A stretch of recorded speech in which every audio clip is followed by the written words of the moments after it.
Hey, my friends. You know, history has moments that make us stop and tremble. The gunfire in Dallas, the rifle crack in Memphis, the rooftop shot in Utah, John F. Kennedy, Martin Luther King Jr., and Charlie Kirk. Three men, three voices, three visions, all different, yet all silenced in the same way by violence that tried to end a message. But as we look at these stories, we cannot stop with politics. We must see the deeper thread, one that leads us to the greatest figure who ever lived, the one whose death on the cross shook the very foundations of history, Jesus Christ. John F. Kennedy called Americans to rise to the new frontier. He pushed us to fight poverty, explore the stars, and face civil rights as a moral challenge. Martin Luther King Jr. thundered against racism, injustice, and war. He called us to walk in love, to see one another as brothers and sisters, children of God. Charlie Kirk spoke from a different place, urging a return to conservative values, personal responsibility, and faith in freedom. He warned against what he saw as the dangers of cultural decay and identity politics. Different messages, different philosophies, but all of them carried conviction. All believed their words mattered enough to risk public life. Now, Kennedy was struck down in a motorcade, a young president cut short. King silenced on a balcony, a dreamer laid low. And Kirk targeted on a stage, a voice ended before a crowd. Each death shocked the world. Each revealed the fragility of our public square. Each left a wound deeper than politics, a wound in the heart of America. And yet, theirs were not the first violent deaths meant to silence truth. 2,000 years ago, on a hill outside Jerusalem, Jesus of Nazareth was nailed to a cross. The leaders thought they had ended his message. The empire thought it had silenced his voice.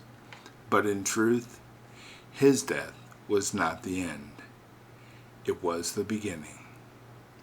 And here's what each of us must see.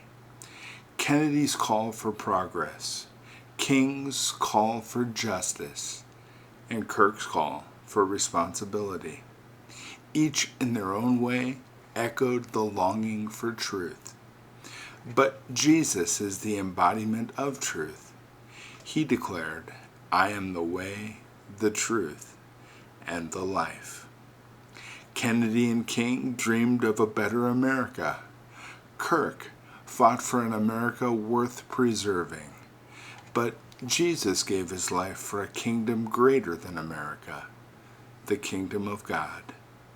And just as their assassinations cannot erase the words of Kennedy, King, or Kirk, so the cross could not erase the word of Christ. In fact, his resurrection proved that no weapon, no bullet, no hammer can stop the truth. So, what do we take from this? Well, violence may silence a man, but it cannot silence truth. Hatred may take a life, but it cannot take away the power of ideas. And above all, death itself is not the final word, because Jesus conquered death. Kennedy said, "Ask not what your country can do for you. Ask what you can do for your country." King said, "Darkness cannot drive out darkness. Only light can do that." Kirk said, "America is worth fighting for." But Jesus said, "Greater love has no man than this, that he lay down his life for his friends." Friends, the truth is this: Kennedy, King, and Kirk remind us that life is fragile and that words carry weight. But Christ reminds us that truth is eternal and that love conquers even death. If we are to honor them, we must not answer violence with more violence, but with truth, courage, and love. We must meet lies with facts, hatred with hope, and despair with the gospel of Jesus Christ. Because in the end, assassins can take lives, but they cannot take away truth. They cannot stop justice, and they cannot silence the risen Christ.